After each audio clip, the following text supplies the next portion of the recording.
Ang dami nagtatanong sa akin kung paano ko daw pinapatagos etong lapis dito sa pera. So napakadali lang naman mga idol. So ang kailangan nyo lang is kahit anong bill, okay? 100, 20, 50, 1,500, kahit ano mga idol. So gagawin nyo lang, tutupiin nyo lang naman siya ng ganyan. Ayan, tutupiin nyo siya. At syempre, kailangan meron kayong lapis mga idol, kahit anong lapis. Okay, dapat lapis lang, hindi pwedeng ballpen. Okay? So, ang gagawin yung mga lodi, papasok itong lapis dito. Okay, pasok natin ng ganyan.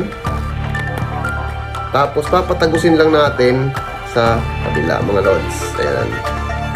Tagusin lang natin sa pera. Okay? So, yung mga idol yan, kung makikita nyo, yan, medyo ilayo ko para makita nyo. Ayan. Yung lapis is nasa loob ng pera. Ayan. Okay?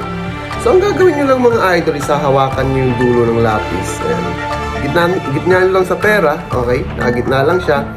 Tapos dahan-dahan nyo lang siyang papatagusin. Penetrate nyo lang siya ng ganyan mga idol, oh. Ayun, oh. Oh, tumatagos naman talaga siya, eh, oh. Oh. Di ba? Oh.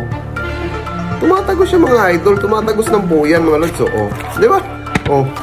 Walang hati yung pera mga lodi. Di ba? Oh. Napaka-basic lang mga idol. Try mo.